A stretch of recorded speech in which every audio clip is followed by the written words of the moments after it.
चलिए हम देखते हैं जीव विज्ञान के एनसीईआरटी क्लास 11 के 19 चैप्टर है। चैप्टर के नाम है रासायनिक समन्वय तथा एकीकरण के बारे में हम देखेंगे। इसके प्रश्न देखें, निम्नलिखित की परिभाषा दीजिए। बहिःस्रावी ग्रंथि की परिभाषा दीजिए, अंतःस्रावी ग्रंथि की परिभाषा दीजिए, हार्मोन की परिभाषा दीजिए। उसके बाद देखते हैं हमारे शरीर में पाई जाने वाली अंतःस्रावी ग्रंथियों की स्थिति चित्र बनाकर प्रदर्शित कीजिए। और तीसरा प्रश्न है कि निम्न द्वारा स्रावित हार्मोन का नाम लिखना है। ये हार्मोन का नाम लिखना है हमें।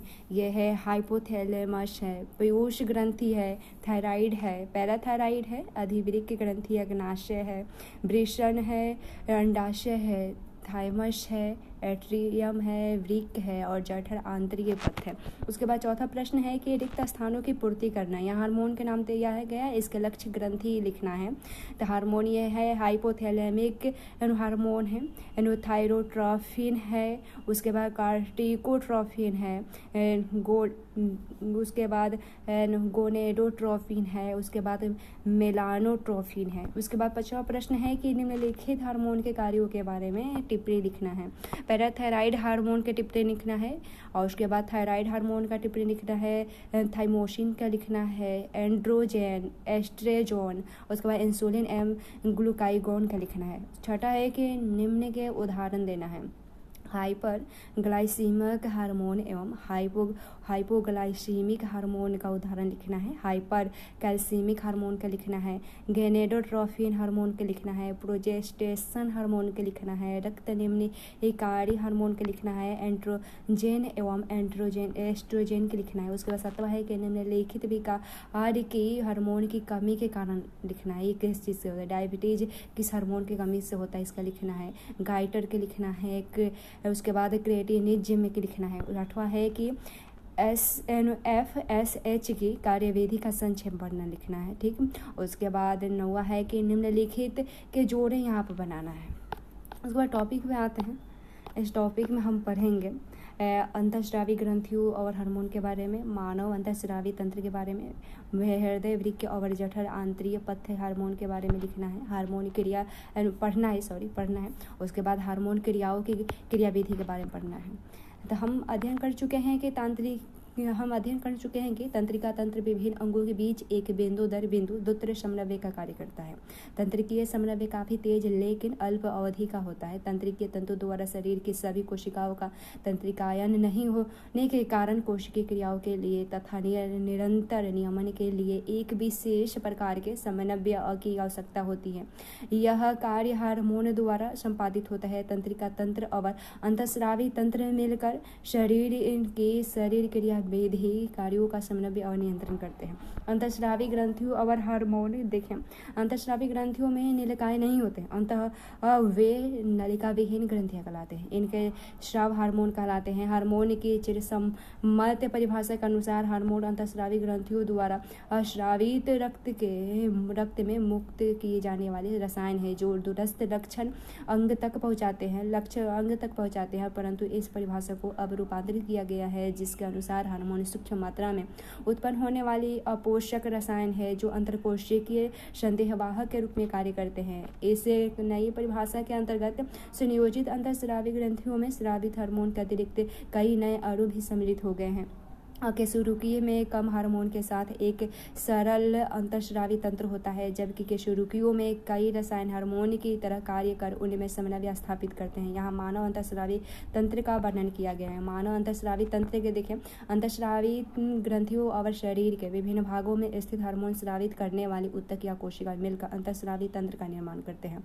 पीयूष ग्रंथि, पीनियल ग्रंथि, थायराइड, एड्रीनल, अग्नाशय, पैराथायराइड, थाइमस और जनन ग्रंथियां यानी नर में वृषण और मादा अंडाशय हमारे शरीर के संयोजी अंतःस्रावी अंग यानी जैसे यहाँ चित्र में दिया गया है।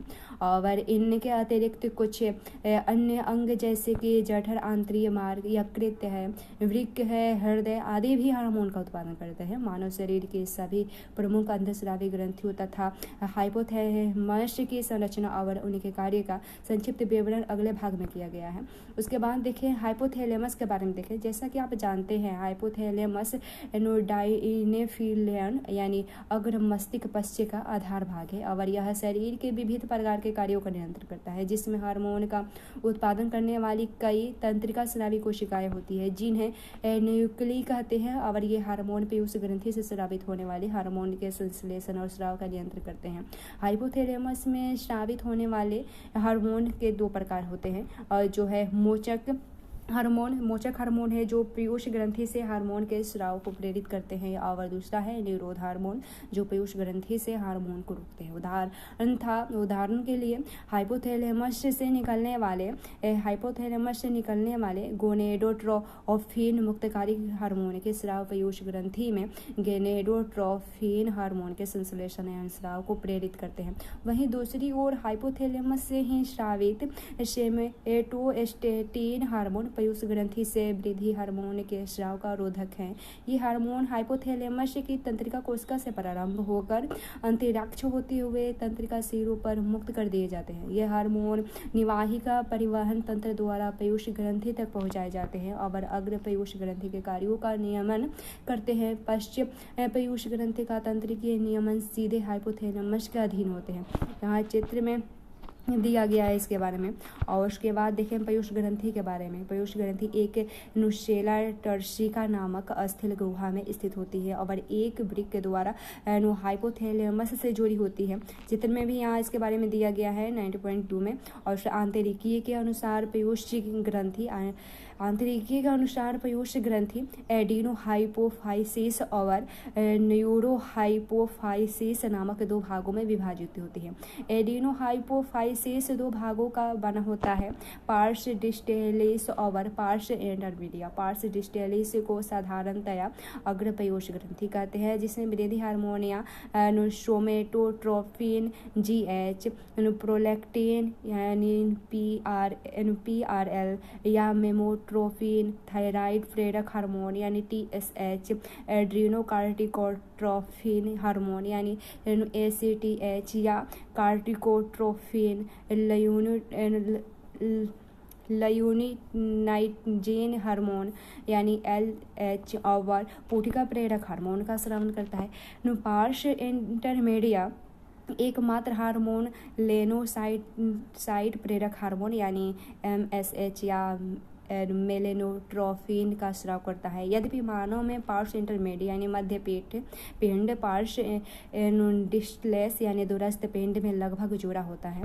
और उसके बाद न्यूरोहाइपोफाइसिस यानी पार्श नरोसा या पार्श पीयूष ग्रंथि, यह हाइपोथैलेमस द्वारा उत्पादित किए जाने वाले हार्मोन ऑक्सीटोसिन और वेसोप्रेसिन का संग्रहण और स्राव करती है। ये हार्मोन वास्तव में हाइपोथैलेमस द्वारा संश्लेषित होते हैं और तंत्रिकाक्ष होते हुए पश्च पीयूष ग्रंथि में पहुंचा दिए जाते हैं।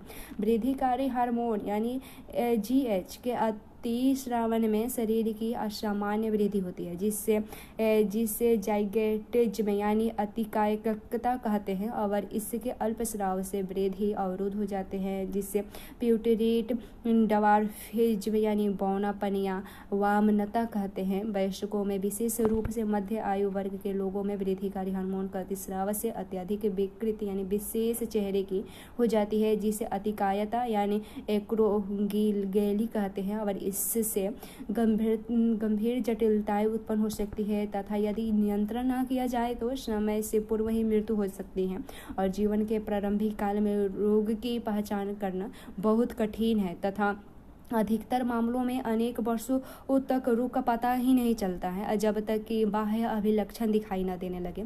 और उसके बाद प्रोटेक्टिन हार्मोन स्तन ग्रंथियों की वृद्धि और उनमें दूध निर्माण का नियंत्रण करता है। थायराइड प्रेरक हार्मोन थायराइड ग्रंथियों का कार्य कर उनमें थायराइड हार्मोन का संश्लेषण और स्राव को प्रेरित करता है।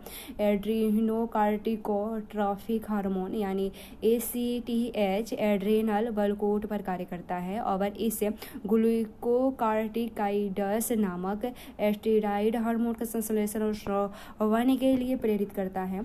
उसके बाद ग्लूटिनाइजीन और भूटिका प्रेरक हार्मोन जननांगों की प्रक्रिया को प्रेरित करता है और लीनी हार्मोन का उत्पादन करते हैं, अतः गोनेडोट्रोपिन कहलाते हैं। और नरों में ग्लूटिनाइजिंग हार्मोन एंड्रोजन नामक हार्मोन के संश्लेषण और स्राव के लिए प्रेरित करता है। इसी तरह नरों में भूटिका प्रेरक हार्मोन और एंड्रोजन शुक्र जनन को नियंत्रित करता है। मादाओं में ग्लूटिनाइजिन हार्मोन पूर्ण विकसित पुटिका यानी ग्राफियन पुटिका से अंडोत्सर्ग को प्रेरित करता है और ग्राफियन पुटिका से बचे भाग में कॉर्पस ग्लूटियम बनता है। पुटिका प्रेरक हार्मोन मादाओं में अंडाशय पुटिका की वृद्धि और परिवर्धन को प्रेरित करता है। मेलानोसाइड प्रेरक हार्मोन मेलानोसाइटस यानी मेलानी युक्त कोशिकाओं पर क्रियाशील होते हैं तथा त्वचा की वर्णकता का नियमन करता है। ऑक्सीटोसिन हमारे शरीर की चिकनी पेशियों पर कार्य करता है और उनके संकुचन को प्रेरित करता है। मादाओं में यह प्रसव के समय गर्भाशय पेशियों के संकुचन और दुग्ध ग्रंथियों से दूध के स्राव को भी प्रेरित करता है। वेसोप्रेसिन मुख्य वृक्क की दूरस्थ सम्मिलित नलिका से जल एवं आयनों के पुनर्वशोषण को प्रेरित करता है, जिससे मूत्र के साथ जल का हाश यानी डायूरेसिस कम हो और अतः इससे प्रतिमूत्रक हार्मोन या एंटी डायूरेटिक हार्मोन यानी ADH भी कहते हैं। ADH के संश्लेषण अथवा स्राव को प्रभावित करने वाले कृत्य के परिणाम स्वरूप वृक्क की जल संरक्षण की क्षमता में ह्रास होती है, फलतः जल का ह्रास एवं निर्जलीकरण हो जाता है और इसी अवस्थिति को उदक में है यानी डायबिटीज इंसिपिडस कहते हैं। उसके बाद पीनियल ग्रंथि के बारे में देखें। पीनियल ग्रंथि अग्र मस्तिष्क के पृष्ठ यानी ऊपरी भाग में स्थित होती है। अब पीनियल ग्रंथि मेलेटोनिन हार्मोन स्रावित करता है। मेलेटोनिन हमारे शरीर की दैनिक लय यानी 24 घंटे के नियमन का एक महत्वपूर्ण कार्य करता है। उदाहरण के लिए यह सोने जागने के चक्र एवं शरीर के तापक्रम को नियंत्रित करता है और इन सब के अतिरिक्त मेलेटोनिन उपपचय वर्णकता मानसिक चक्र प्रतिरक्षा क्षमता को भी प्रभावित करता है। उसके बाद थायराइड ग्रंथि देखें। थायराइड ग्रंथि स्राव नली के दोनों ओर स्थित को दो पलियों से बनी होती है। चित्र यहाँ 90.3 में दिया गया है। थायराइड की स्थिति की आरेख प्रस्तुत की गई है यहाँ पर। और उसके बाद दोनों पालियाँ संयोजी उत्तक के पतली पलीनुमा स्थमस से जुड़ी होती है। प्रत्येक थायराइड ग्रंथि पुटिका और भरण ऊतकों को बनी होती है। प्रत्येक थायराइड पुटक एक गुहा को घेरे पुटक कोशिकाओं से निर्मित होती है। ये पुटिका कोशिकाएं दो हार्मोन टेट्राआइडो थायरोनिसस यानी T4 और अथवा थायरोक्सिन तथा ट्राईआइडोथायरोनिन यानी T3 का संश्लेषण करती है। थायराइड हार्मोन के सामान्य दर से संश्लेषण के लिए आयोडीन आवश्यक है। हमारे भोजन में आयोडीन की कमी से अथायराइडकता एवं थायराइड ग्रंथि की वृद्धि हो जाती है, जिसे साधारणतया गलगंड कहते हैं। गर्भावस्था के समय अथायराइडता के कारण गर्भ में विकसित हो रहे बालक की वृद्धि विकृत हो जाती है। इससे बच्चे की अवरोधिक वृद्धि या वामनता तथा मंद वृद्धि, त्वचा असामान्यता, मुख बधिरता आदि हो जाती है। वयस्क स्त्री में अथायराइडता मासिक चक्रों को अनियमित कर देता है। थायराइड ग्रंथि के कैंसर अथवा इसमें गांठों की वृद्धि से थायराइड हार्मोन के संश्लेषण की दर असामान्य रूप से अधिक हो जाती है। इस स्थिति को थायराइड अतिक्रियता कहते हैं, जो शरीर की कार्यकई पर प्रतिकूल प्रभाव डालती है। थायराइड हार्मोन आधारीय उपपचयी दर के नियमन में मुख्य भूमिका निभाते हैं और ये हार्मोन लाल रक्त कणिकाओं के निर्माण की प्रक्रिया में भी सहायता करते हैं। थायराइड हार्मोन कार्बोहाइड्रेट, प्रोटीन और वसा के उपपचय यानी संश्लेषण और विघटन को भी नियंत्रित करते हैं। जल और विद्युत उपघटों का नियमन भी थायराइड हार्मोन प्रभावित करते हैं। थायराइड ग्रंथि से एक प्रोटीन हार्मोन थायरोक्सीटोनिन यानी TCT का भी स्राव होता है, जो रक्त में कैल्शियम स्तर को भी नियंत्रित करता है। नेत्रोत्सेधीय गलगंग थायराइड अतिक्रियता का रूप होता है और थायराइड ग्रंथि में वृद्धि, नेत्र गोलकों का बाहर की ओर उभरना, आधारी उपापचय दर में वृद्धि एवं भार में हास्य के अभिलक्षण है। इसे ग्रेवस रोग भी कहते हैं। पैराथायराइड ग्रंथि के बारे में देखें। मानव में 4 पैराथायराइड ग्रंथि थायराइड ग्रंथि के पश्च स्तर पर स्थित होती है। थायराइड ग्रंथि की 2 पालिया पर प्रत्येक में एक जोड़ी पैराथायराइड ग्रंथि पाई जाती है और जो पैराथायराइड हार्मोन यानी PTH नामक एक पेप्टाइड हार्मोन का स्राव करती है। PTH का स्राव रक्त के साथ परिसंचारित कैल्शियम आयन के द्वारा नियमित होता है। पैराथायराइड हार्मोन रक्त में Ca² के स्तर को बढ़ाता है और PTH अस्थियों का कार्य कर अस्थि अवशोधन यानी विघटन और विखनिजन प्रक्रम में सहायता करता है। PTH वृक्क नलिकाओं से Ca² के पूर्वाशोषण तथा पचित भोजन में Ca² के अवशोषण को भी प्रेरित करता है। अतः यह स्पष्ट है कि PTH एक अति कैल्शियम रक्तता हार्मोन है, क्योंकि यह रक्त में Ca² स्तर को बढ़ाता है। यह थायरोकैल्सिटोनिन के साथ मिलकर यह शरीर में Ca² स्तर को बढ़ाता है और TCT के साथ मिलकर यह शरीर में Ca² का संतुलन बनाए रखने में महत्वपूर्ण भूमिका निभाता है। थाइमस ग्रंथि के बारे में देखें। थाइमस ग्रंथि महाधमनी के उदर पक्ष पर उरोस्थी के पीछे फेफड़ों के बीच स्थित एक पालीयुक्त संरचना है। थाइमस ग्रंथि प्रतिरक्षा तंत्र के विकास में महत्वपूर्ण भूमिका निभाती है। यह ग्रंथि थाइमोसिन नामक पेप्टाइड हार्मोन का स्राव करती है। थाइमोसिन टी लिम्फोसाइट्स के विभेदीकरण के मुख्य भूमिका निभाते हैं, जो कोशिका मध्य प्रतिरक्षा के लिए महत्वपूर्ण है और इसके अतिरिक्त थाइमोसिन सरल प्रतिरक्षा के लिए प्रतिजैविक के उत्पादन को भी प्रेरित करते हैं। बढ़ती उम्र के साथ थाइमस का अपघटन होने लगता है, फलस्वरूप थाइमोसिन का उत्पादन घट जाता है और इसी के परिणाम स्वरूप वृद्धों में प्रतिरक्षा प्रतिक्रिया कमजोर हो जाती है। अधिवृक्क ग्रंथि के बारे में देखें। हमारे शरीर में प्रत्येक वृक्क के अग्रभाग में एक स्थित एक जोड़ी अधिवृक्क ग्रंथियां होती हैं और चित्र पर यहाँ पर इसके बारे में दिया गया है। और ग्रंथियां 2 प्रकार के ऊतकों से निर्मित होती है। ग्रंथि के बीच में स्थित ऊतक अधिवृक्क मधाशय और बाहर की ओर स्थित ऊतक अधिवृक्क बलकूट कहलाता है। अधिवृक्क मध्यांश 2 प्रकार के हार्मोन का स्राव करता है, जिन्हें एड्रेनलिन या एपिनेफ्रिन और नॉरएड्रेनलिन या नार एपिनेफ्रिन कहते हैं और इन्हें सम्मिलित रूप से इन्हें कैटेकोलमिनस कहते हैं। एड्रेनलिन और नार एड्रेनलिन किसी प्रकार के दबाव या आपातकालीन स्थिति में अधिकता में तेजी से स्रावित होते हैं और इसी कारण ये आपातकालीन हार्मोन या युद्ध हार्मोन या फ्लाइट हार्मोन कहलाते हैं। ये हार्मोन सक्रियता, आँखों के पुतली के फैलाव, रोंगटे खड़े होना, पसीना आदि को बढ़ाना, दोनों हार्मोन हृदय की धड़कन, हृदय संकुचन की क्षमता और श्वसन दर को बढ़ाना, कैटेकोल एमीन ग्लाइकोजन के विखंडन को भी प्रेरित करते हैं, जिसके परिणाम स्वरूप रक्त में ग्लूकोज का स्तर बढ़ जाता है और साथ ही ये लिपिड और प्रोटीन के विखंडन को भी प्रेरित करते हैं। अधिवृक्क बलकूट को 3 परतों में विभाजित किया जा सकता है।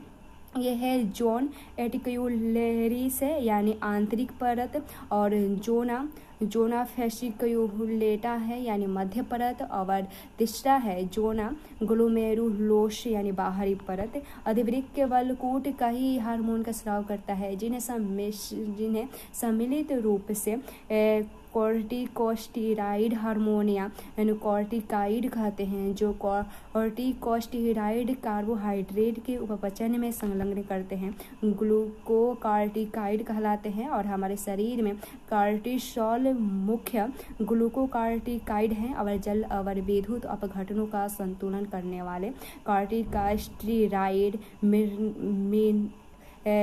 कॉर्टिकास्टेराइड और मिनरलो कॉर्टिकाइड कहलाते हैं। हमारे शरीर में एल्डोस्टेरॉन मुख्य मिनरलो कॉर्टिकाइड है और ग्लूकोकाइटोकाइड ग्लाइकोजन संश्लेषण, ग्लूकोनियोजिनेसिस वसा अपघटन और प्रोटीन अपघटन को प्रेरित करते हैं तथा अम्लों के कोशिकीय ग्रहण और उपयोग को अवरोधित करते हैं। कार्टिसोल हृदय संवहनी तंत्र के रखरखाव तथा वृक्क की क्रियाओं से भी संलग्न होते हैं। ग्लूकोकार्टिकोइड एवं विशेष रूप से कार्टिसोल प्रतिशोध प्रक्रियाओं को प्रेरित करता है तथा प्रतिरक्षा तंत्र की प्रक्रियाओं को अवरोधित करता है। कॉर्टिसोल लाल रुधिर कणिकाओं के उत्पादन को भी प्रेरित करता है। उसके बाद एल्डोस्टेरॉन मुख्य वृक्क नलिकाओं पर कार्य करता है और Na+ एवं जल के पुनर्शोषण तथा K+ और फास्फेट आयन के उत्सर्जन को भी प्रेरित करता है। इस प्रकार एल्डोस्टेरॉन वैद्युत अपघटकों, शरीर द्रव्य के आयतन, पराशरणी दाब और रक्तदाब को बनाए रखने में सहायता होती है। एड्रिनल बलकूट द्वारा कुछ मात्रा में एंड्रोजेनिक स्टेरॉइड का भी स्राव होता है जो यौनारंभ के समय अक्षीय रोम, जघन रोम तथा मुख्य रोम की भी वृद्धि में भी भूमिका निभाता है। एड्रिनल बलकूट द्वारा हार्मोन के अल्प स्राव के कारण कार्बोहाइड्रेट उपचय पर विपरीत प्रभाव पड़ता है जिसके कारण अत्यंत दुर्बलता एवं थकावट का अनुभव होता है तथा एडिशन रोग हो जाता है। उसके बाद अग्नाशय देखिए, अग्नाशय एक संयुक्त ग्रंथि है जो अंतःस्रावी और बहिःस्रावी दोनों के रूप में कार्य करती है और चित्र इसको 90.1 में दिखाया गया था। और अधःस्रावी ये अग्नाशय लेग हैश दीपों से निर्मित है। साधारणतः मनुष्य के अग्नाशय में लगभग 10 से 20 लेगर हैश दीप होते हैं और जो अग्नाशय ऊतकों को वो 1 से 2% होते हैं। प्रत्येक लेगर हैश दीप में मुख्य रूप से 2 प्रकार की कोशिकाएं होती है जिन्हें हम शायद A और B कोशिकाएं कहते हैं और ये A कोशिकाएं तथा ग्लूकॉन तथा B कोशिकाएं इंसुलिन हार्मोन का स्राव करती हैं। ग्लूकागॉन एक पेप्टाइड हार्मोन है जो सामान्य रक्त शर्करा स्तर के नियमन से मुख्य भूमिका निभाता है। ग्लूकागॉन मुख्य रूप से यकृत कोशिकाओं पर कार्य कर ग्लाइकोजन अपघटन को प्रेरित करता है जिसके फलस्वरूप रक्त शर्करा का स्तर बढ़ जाता है। इसके अतिरिक्त पेट ग्लूकोनियोजिनेसिस की प्रक्रिया को भी प्रेरित करता है जिससे कि हाइपरग्लाइसीमिया यानी अति ग्लूकोज रक्तता होती है। और उसके बाद ग्लूकॉन कोशिकीय शर्करा के अभिग्रहण के उपयोग को भी कम करता है। अतः ग्लूकॉन हाइपरग्लाइसीमिक हार्मोन है। इंसुलिन भी एक प्रोटीन हार्मोन है जो ग्लूकोज समस्थापन के नियमन में मुख्य भूमिका निभाता है।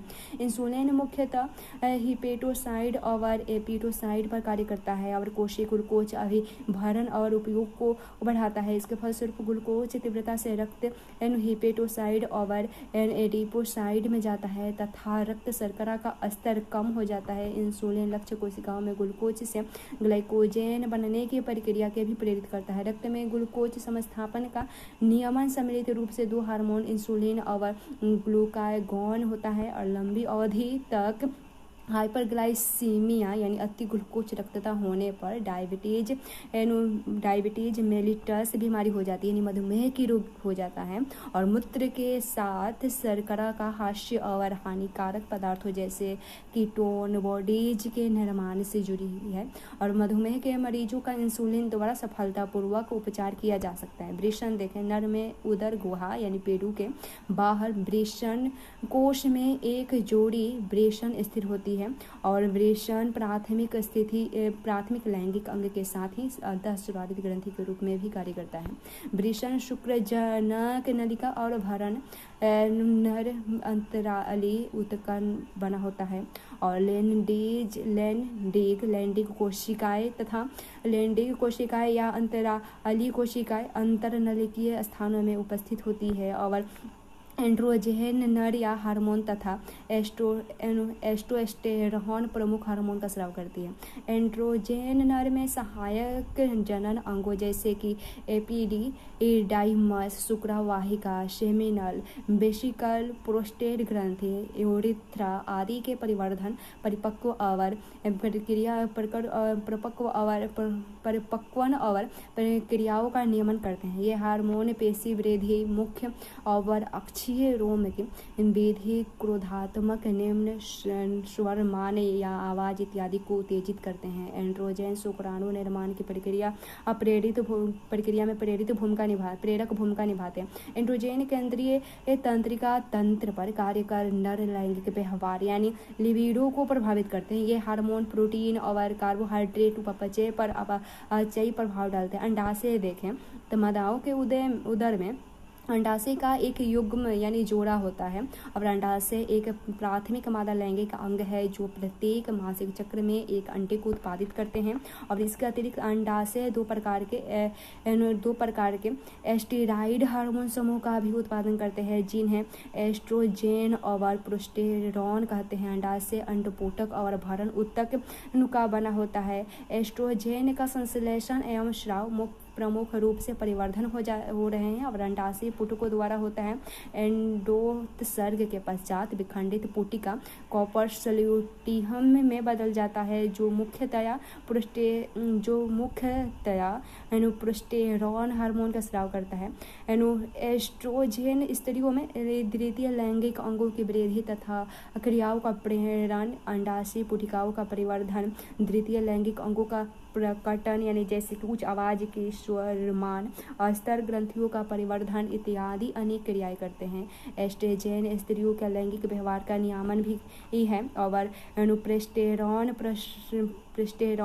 प्रसवता में सहायक होते हैं और उसके बाद प्रोजेस्टेरॉन दुग्ध ग्रंथियों पर भी कार्य कर दुग्ध संग्रहण, कोशिकाओं के निर्माण और दुग्ध के स्राव में सहायता करते हैं। हृदय, वृक्क और जठर आंतरिक पथ्य के हार्मोन के बारे में देखें। अब तक आप अंतःस्रावी ग्रंथियों और उनके हार्मोन के बारे में समझ चुके होंगे। यद्यपि पहले इंगित किया जा चुका है कि हार्मोन का स्राव कुछ अन्य अंगों द्वारा भी होता है जो अंतःस्रावी ग्रंथियां नहीं है। उदाहरण के लिए हृदय की अलिंद भित्ति द्वारा एक पेप्टाइड हार्मोन का स्राव होता है जिसे एट्रियल नेट्रियूरेटिक अनुकारक यानी ANF कहते हैं और यह रक्त दाब कम करता है। जब रक्त दाब बढ़ जाता है तो ANF के स्राव और इसकी क्रिया के फलस्वरूप रक्तवाहिकाएं विस्थापित हो जाती है तथा रक्त दाब कम हो जाते हैं। वृक्क की जक्स्टाइलोमेरुलर कोशिका एरिथ्रोपोइटीन नामक हार्मोन का उत्पादन करती है जो रक्ताणु उत्पत्ति यानी RBC के निर्माण को प्रेरित करते हैं। जठर आंतरिक पथ के विभिन्न भागों में उपस्थित अंतःस्रावी कोशिका 4 मुख्य पेप्टाइड हार्मोन का स्राव करते हैं। गैस्ट्रिन, सेक्रेटिन, कोलिसिएस्ट्रोकाइनिन और जठर अवरोधी पेप्टाइड यानी PIP है और गैस्ट्रिन जठर ग्रंथियों पर कार्य कर हाइड्रोक्लोरिक अम्ल और पेप्सिनोजेन के स्रवण को प्रेरित करता है। सेक्रेटिन बहिस्रावी अग्नाशय पर कार्य करता है और जल तथा बाइकार्बोनेट आयनों के स्राव को प्रेरित करता है। कोलिस्टोकाइनिन अग्नाशय और पित्ताशय दोनों पर कार्य कर क्रमशः अग्नाशय एंजाइम और पित्त रस के स्राव को प्रेरित करता है। GIP जठर स्राव और उसकी गतिशीलता को अवरुद्ध करता है। अनेक अन्य ऊतक जो अंतःस्रावी नहीं हैं कई हार्मोन का स्राव करते हैं जिन्हें वृद्धि कारक कहते हैं। ये वृद्धि कारक ऊतकों की सामान्य वृद्धि और उन्हीं की मरम्मत और पुनर्जनन के लिए आवश्यक है। हार्मोन क्रिया की क्रियाविधि देखें। हार्मोन लक्ष्य ऊतकों पर उपस्थित हार्मोन ग्राही विशिष्ट प्रोटीन से जुड़कर अपना प्रभाव डालते हैं और लक्ष्य कोशिका झिल्लियों पर उपस्थित हार्मोन ग्राही झिल्ली योजित ग्राही हैं। ग्राही और कोशिका के अंदर उपस्थित ग्राही अंतराकोशिकीय ग्राही कहलाते हैं जिसमें से अधिकांश केंद्रीय ग्राही यानी केंद्रक में उपस्थित होते हैं। हार्मोन ग्राहियों के साथ जुड़कर हार्मोन ग्राही मिश्र का निर्माण करते हैं और प्रत्येक ग्राही सिर्फ एक हार्मोन के लिए विशिष्ट होता है, अतः ग्राही विशिष्ट होते हैं। हार्मोन ग्राही सम्मिश्र के बनने से लक्ष्य ऊतक में कुछ जैव रासायनिक परिवर्तन होते हैं, अतः लक्ष्य ऊतक में उपापचय एवं कार्यकीय का नियमन हार्मोन द्वारा होता है। रासायनिक प्रकृति के आधार पर हार्मोन को समूहों में विभाजित किया जा सकता है। तो है इसमें पेप्टाइड, पॉलीपेप्टाइड, प्रोटीन हार्मोन जैसे इंसुलिन, ग्लूकागॉन, पीयूष ग्रंथि हार्मोन, हाइपोथैमिक हार्मोन, ये सब उदाहरण है इसके। उसके बाद एस्टेराइड के उदाहरण के लिए इसके है कोर्टिसोल, टेस्टेरोन है, एस्ट्राडायोल है और प्रोजेस्टेरोन है। उसके बाद आयोडोथायरोनिन के उदाहरण है, थायराइड हार्मोन है। उसके बाद अमीनो अम्लों के व्युत्पन्न के उदाहरण इसके हैं एपिनेफ्रीन है। जो हार्मोन झिल्ली योजित ग्रंथियों से किया जाता है, जो हार्मोन झिल्ली ग्रंथियों से क्रिया करते हैं वे साधारणतः लक्ष्य कोशिकाओं में प्रवेश नहीं कर पाते, लेकिन द्वितीयक संदेश वाहकों का उत्पादन कर, जैसे कि चक्रीय AMP जैसे है AMP और उसके बाद IP3 और CA² आदि है। अतः कोशिकीय उपापचय के नियमन करते हैं और अतः अंतर कोशिका ग्राहियों में ऐसे क्रिया करने वाले हार्मोन जैसे एस्टेराइड हार्मोन, आयोडोथायरोनिन आदि हैं। और हार्मोन ग्राही सम्मिश्रण एवं जीनों के पारस्परिक क्रियाओं से जीन की अभिव्यक्ति अथवा गुणसूत्र क्रिया का नियमन करते हैं। संयुक्त जैव रासायनिक क्रिया आए शरीर की कार्यकीय तथा वृद्धि को भी प्रभावित करते हैं। सारांश देखें, कुछ विशेष प्रकार के रसायन हार्मोन की तरह कार्य कर मानव शरीर में रासायनिक समन्वय, एकीकरण और नियमन प्रदान करते हैं। ये हार्मोन कुछ विशेष कोशिकाओं, अंतःस्रावी ग्रंथियों तथा हमारे अंगों के वृद्धि, उपापचय एवं विकास को नियमित करते हैं। अंतःस्रावी ग्रंथ का निर्माण हाइपोथैलेमस, पीयूष, पीनियल, थायराइड, अधिवृक्काग्नाशय, पैराथायराइड, थाइमस और जनन यानी वृषण एवं अंडाशय द्वारा होता है। इनके साथ ही कुछ अन्य अंग जैसे कि जठर, आंतरिक पथ, वृक्क, हाइपोथैलेमस, हृदय आदि भी हार्मोन का उत्पादन करते हैं। हाइपोथैलेमस द्वारा 7 मुक्तकारिक हार्मोन और 3 निरोधी हार्मोन का उत्पादन होते हैं, जो पीयूष ग्रंथि पर कार्य कर उसमें उत्सर्जित होने वाले हार्मोन के संश्लेषण और श्रावण का नियंत्रण करते हैं। पीयूष ग्रंथि 3 मुख्य भागों में विभक्त होते हैं, pars distalis, pars intermedia, pars nervosa. Pars distalis द्वारा 6 ट्रैफिक हार्मोन का स्राव होता है, पार्स इंटरमीडिएट द्वारा 1 हार्मोन का स्राव करता है और जबकि पार्स नरोसा 2 हार्मोन का स्राव करता है। पीयूष ग्रंथि से स्रावित हार्मोन कायिक ऊतकों के वृद्धि, परिवर्धन एवं परिधि अंतःस्रावी ग्रंथियों की क्रिया का नियंत्रण करते हैं। पीनियल ग्रंथि मेलाटोनिन का स्राव करती है, जो कि हमारे शरीर की 24 घंटे की लय के नियंत्रित करते हैं, जैसे कि सोने और जागने की लय, शरीर का तापमान, तापक्रम की लय इत्यादि हैं। और थायराइड ग्रंथि से स्रावित होने वाले हार्मोन थायरॉक्सिन आधारी अपचयी दर, केंद्रीय तंत्रिका तंत्र के परिवर्धन और परिपक्वन और रक्ताणु उत्पत्ति, कार्बोहाइड्रेट, प्रोटीन, वसा को अपचय, मासिक चक्र आदि का नियंत्रण करते हैं। और अन्य थायराइड हार्मोन थायरोक्सिस्टोनिन हमारे रक्त में कैल्शियम की मात्रा को कम करके उससे का नियंत्रण करता है। और पैराथायराइड ग्रंथि द्वारा स्रावित पैराथायराइड हार्मोन यानी PTH-CA² के स्तर को बढ़ाकर PCA² के समस्थापन में महत्वपूर्ण भूमिका निभाते हैं। थाइमस ग्रंथियों द्वारा स्रावित थाइमोसिन हार्मोन की लिम्फोसाइट्स के विभेदीकरण में मुख्य भूमिका निभाते हैं, जो कोशिका केंद्रिक असंक्राम्यता यानी प्रतिरक्षा प्रदान करती है। और साथ ही थाइमोसिन एंटीबॉडी का उत्पादन भी बढ़ाते हैं, जो शरीर की तरल असंक्रामकता यानी प्रतिरक्षा प्रदान करते हैं। अधिवृक्क ग्रंथि मध्य में उपस्थित अधिवृक्क मध्यांश और बाहरी अधिवृक्क बलकूट की बनी होती है।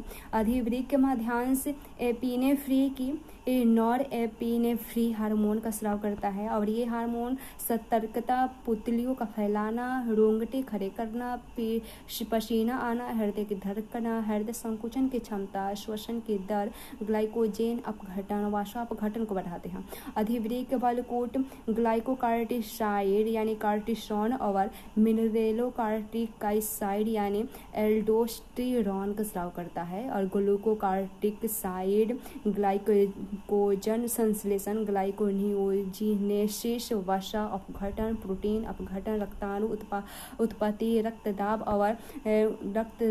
और ग्लोमेरुलर निस्पंदन को बढ़ाते हैं तथा प्रतिरोधक क्षमता का दाब कर शोथ प्रतिक्रियाओं को रोकते हैं। खनिज कार्टिकाइड शरीर में जल एवं वैद्युत अपघटकों का नियमन करते हैं। अतःस्रावी अग्नाशय ग्लूकागॉन एवं इंसुलिन हार्मोन का स्राव करते हैं। ग्लूकागॉन कोशिका में ग्लाइकोजेनोलिसिस तथा ग्लाइकोनियोजेनेसिस को प्रेरित करता है, जिससे रक्त में ग्लूकोज का मात्रा बढ़ जाता है और इससे हाइपरग्लाइसीमिया यानी अति ग्लूकोज रक्तता कहते हैं। इंसुलिन शर्करा के अभिग्रहण और उपयोग को भी प्रेरित करता है और ग्लाइकोजिनेसिस के फलस्वरूप हाइपोग्लाइसीमिया हो जाती है और इंसुलिन की कमी से डायबिटीज मेलिटस नामक रोग हो जाता है। और वृषण एंड्रोजन हार्मोन का स्राव करता है, जो नर के आवश्यक लैंगिक अंगों के परिवर्धन, परिपक्वन और क्रियाओं को द्वितीयक लैंगिक लक्षणों का प्रकट होना, शुक्राणु जनन, नर लैंगिक व्यवहार, उपचयी पथक्रम और रक्ताणु उत्पत्ति को प्रेरित करता है। अंडाशय द्वारा एस्ट्रोजेन और प्रोस्टेरॉन का स्राव होता है। एस्ट्रोजेन स्त्रियों में आवश्यक लैंगिक अंगों की वृद्धि और परिवर्धन और द्वितीय लैंगिक लक्षणों के प्रकट होने के प्रेरित करता है। प्रोस्टेरॉन गर्भावस्था की देखभाल के साथ ही दुग्ध ग्रंथि के परिवर्धन और दुग्ध स्राव को बढ़ाता है। हृदय के अलिंद भित्ति एट्रियल नेट्रियूरेटिक कारक का उत्पादन करता है, जो रक्तदाब कम करता है। वृक्क में एरिथ्रोपोइटिन का उत्पादन करता है, जो रक्ताणु उत्पत्ति को प्रेरित करता है। जठर आंतरिक पथ के द्वारा गैस्ट्रिन, सेक्रेटिन, कोलेस्टोकाइनिन, प्रेकियोजाइमिन और जठर अवरोधी पेप्टाइड नामक स्राव होता है और ये हार्मोन पाचक रसों के स्राव और पाचन में सहाय करते हैं।